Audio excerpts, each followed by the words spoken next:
Tudo bem. Boa noite, gente.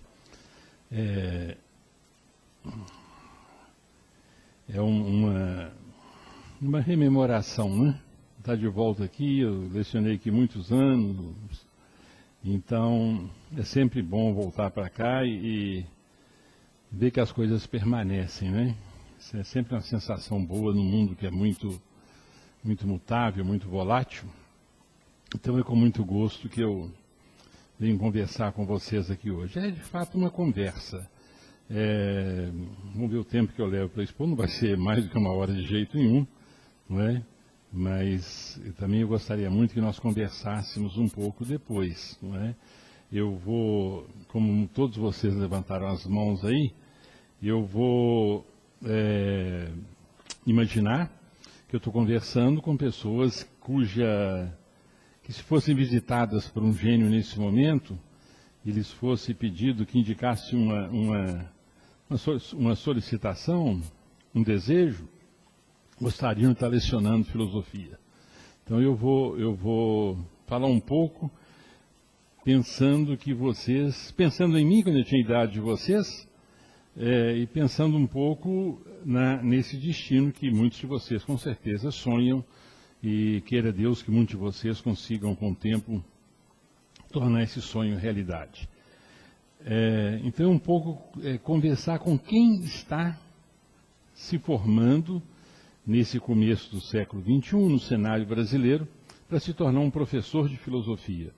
Então eu vou descrever uma situação, não é necessário que vocês concordem com essa descrição, e vocês, quando nós estivermos discutindo, vocês podem discordar e apontar os pontos que vocês não concordam, mas é uma tentativa quase que de apresentar a vocês um instrumento cujo valor vocês terão a oportunidade de verificar se tem algum valor, se não tem, que valor é esse. Eu vou começar lembrando uma observação muito famosa de Kant, muito conhecida, que certamente vocês conhecem. Kant um dia disse que não se ensina filosofia, ensina-se a filosofar. É uma frase clara, que cai bem no nosso sentimento. Mas talvez Kant, ao menos uma vez, não tenha razão. Não é verdade que nós, na maior parte dos cursos de filosofia, nós ensinemos a filosofar. Não é verdade. Nós ensinamos filosofia. Né? É bem provável, aqui você tem alunos da FAG, alunos da PUC, não sei se tem alguém da Federal aqui também, que ao longo desses anos de vocês aqui na FAG, mesmo o pessoal da PUC que aqui está, e isso se passaria em qualquer grande universidade, é bem provável que os professores de vocês tenham ensinado filosofia, e muito raramente tenham ensinado a filosofar. Talvez até pior do que isso, ou diferente disso pelo menos, ou mais agudamente, nós tenhamos ensinado história da filosofia. Portanto, nós estamos desmentindo Kant, né? Nós estamos ensinando filosofia, história da filosofia, e ao todo tempo nós estamos estudando autores, doutrinas, nós estamos examinando conceitos, nós estamos tentando, a maior parte do tempo, é isso que eu estou dizendo, se vocês não concordam que essa é uma descrição, a gente tem que conversar. Me parece que é uma descrição.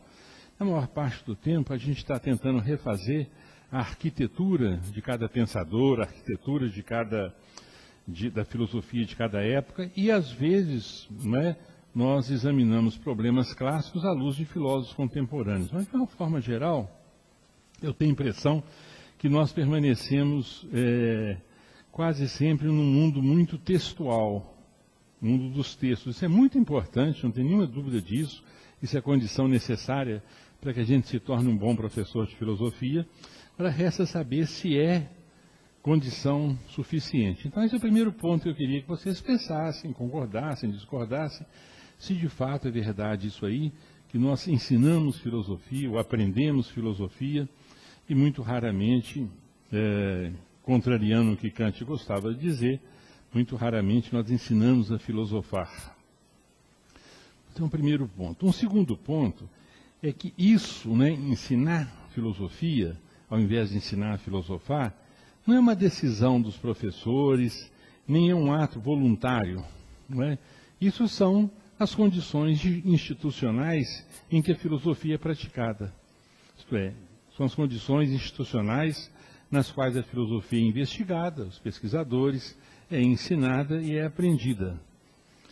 A filosofia é, nos nossos dias, quase sempre, muito frequentemente, uma atividade que ocorre fundamentalmente numa instituição universitária. E ela tem essa regra. Eu quero argumentar nesse sentido, que esse modo de fazer filosofia, contrariamente ao que Kant dizia, tem muito a ver com as condições institucionais nas quais a filosofia é feita. Condições nas quais vocês já estão e vocês entrarão na medida que vocês se tornarem professores de filosofia, prosseguirem a formação de vocês. A gente pode falar, não é, que a minha filosofia de vida, ou fulano de tal é filósofo, né, é um filósofo, mas isso, curiosamente, tem sempre um sentido periférico. Não é? Nenhum de vocês, eu imagino, faria um curso com um professor que anunciasse o seguinte título: A Minha Filosofia de Vida. Não é? Nós estaríamos dispostos a conversar com essa pessoa, talvez fosse uma excelente companhia numa viagem mais longa, mas nós não levaríamos adiante esse projeto de curso, A Minha Filosofia de Vida. Então a gente talvez aconselhasse a ele, não, quem sabe um curso sobre um movimento filosófico chamado Filosofias da Vida, não é? Um curso sobre Bergson, sobre Nietzsche, sobre Dilthey. Tem pessoas interessantes que estudam filosofia, né, mas esse tipo de interesse nunca chega nas nossas salas de aula. A segunda tese, um pouco para a gente conversar, é essa aí. O modo como a filosofia está conformada, ele se sobrepõe às nossas intenções enquanto professores de filosofia. Não importa muito como o coração de vocês bate, como o nosso coração bate em relação às filosofias. Fazer filosofia é, num certo sentido, se conformar a isso aí. Todos vocês, eu imagino, que têm uma vocação filosófica mais original, mais antiga, né, mais presente, mais permanente, são capazes de sentir esse clima numa sala de aula. A distinção entre a voracidade nossa para a filosofia e essa moldura que o nosso interesse, a qual o nosso interesse deve se conformar. Então, esse é um primeiro ponto. Não é? Então, a filosofia, tal como a gente conhece hoje, é uma tradição universitária, é uma tradição profissional, não é? E no caso de vocês, de muitos de vocês, uma tradição profissionalizante. Não é? É uma tradição que se beneficia muito desse esquema profissionalizante. Tem palavras que são interessantes na etimologia, mas nós não gostamos de que elas sejam associadas a nós. Fulano de tal é um amador em filosofia. Significa literalmente um jeito que ama a filosofia. Mas nós não recebemos bem essa designação. Você é um amador em filosofia, né? Pior ainda, você é um diletante, quer dizer, você se deleita com filosofia. Esse é o bom sentido, mas ninguém gosta de ser chamado como um diletante em filosofia. Então, estou lembrando disso aí, da área cinzenta que vocês vão encontrar. Então, essa chamada profissionalização tem a ver com a posse territorial. Vocês se formando em filosofia terão um direito que os não formados de filosofia não terão, com um certo controle de mercado. Vocês podem atuar em filosofia. Então, essa profissionalização, ela sustenta a tradição a qual vocês estão entrando, estão passando a pertencer agora, né? Então, o que essa profissionalização garante? Uma ampliação constante e articulada do acervo de conhecimentos, os padrões críticos aceitáveis. Então, aqui não há nenhum lugar para o autodidatismo ou para o senso comum. Então, essa tradição na qual vocês estão entrando, essa tradição mediante a qual a gente pretende formar todos vocês, ela é responsável pela criação, pela tradução, pelas edições críticas, pelos comentários, pelas interpretações e pela disseminação dos textos filosóficos. Então, esse que eu acho que é o quadro que a gente vai encontrar. Não precisa concordar com ele, quero dizer duas coisas.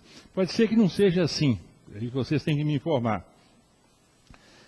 Agora, mesmo que seja assim, não é necessário que nós concordemos, mas é necessário que nós nos apercebamos de que, ao fazer filosofia, aqui na FAGE, na PUC eu conheço menos, na Federal, nós encontramos esse cenário. Então, de alguma maneira, esse coração nosso que palpita de filosofia, ele tem que se adequar a isso aí. Não é? Então, nesse sentido, a pergunta, o que é ensinar filosofia? É preparar profissionais. Não é? É preparar vocês para que um dia vocês cheguem à sala de aula e lá permaneçam durante muito tempo.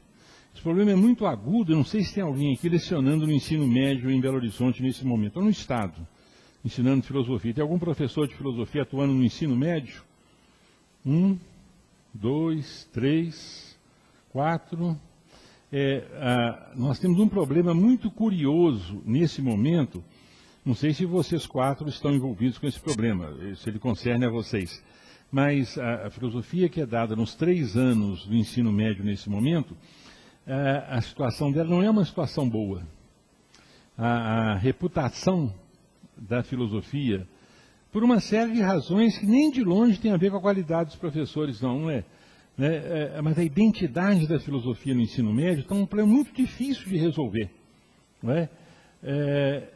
Então isso talvez seja um pequeno mal-estar relacionado a essa forma de organizar a filosofia. Tem alguma coisa que não vai bem com a formação, com a disciplina de filosofia no ensino médio, e nós não estamos conseguindo entender isso direitinho, o que é.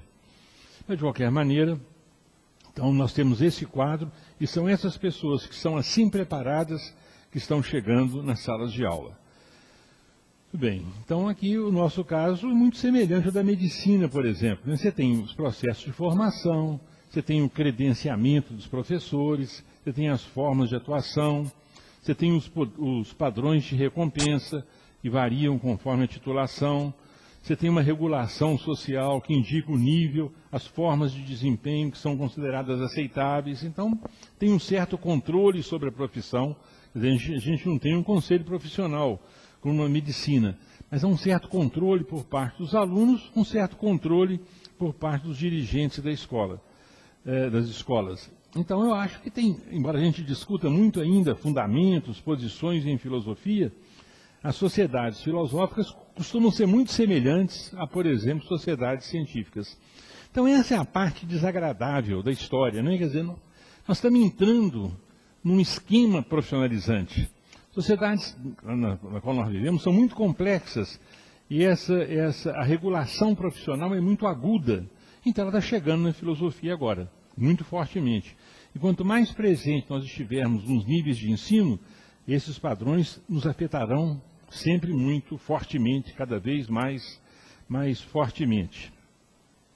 Bom, agora, se não houvesse uma identidade da filosofia, não haveria essa profissionalização, não seria possível. Então essa coisa é ambígua, a gente tem que insistir muito na identidade da filosofia para que a gente consiga essa profissionalização.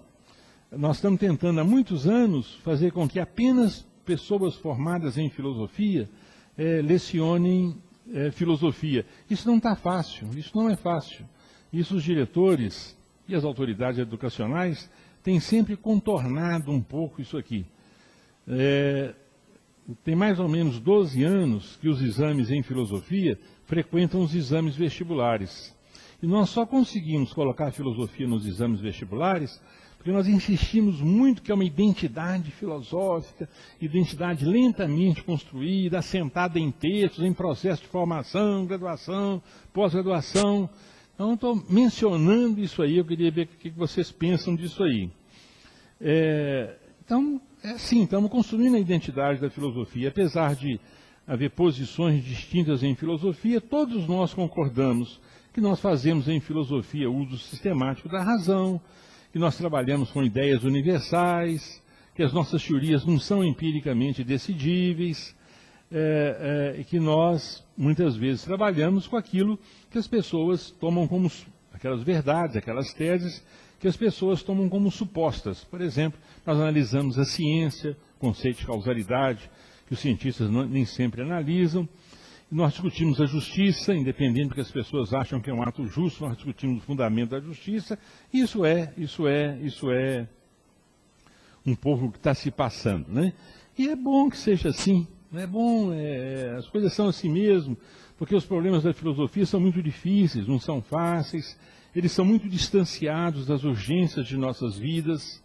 Nossa vida corre por outros caminhos muitas vezes. As soluções apresentadas pelos grandes filósofos são difíceis, são muito sistemáticas. O trabalho desses filósofos sempre foi muito intenso, então tem que ter uma espécie de uma ascese longa para que a gente aprenda tudo isso e não repita coisas que filósofos já disseram, outros filósofos já disseram melhor do que nós. Então, talvez Kant esteja errado mesmo. A gente ensina a história da filosofia, é filosofia e não a filosofar, não é? Eu acho que as coisas são assim, independentemente do que a gente pensa, as coisas têm sido assim, independentemente do que a gente pensa, do que a gente acha, né?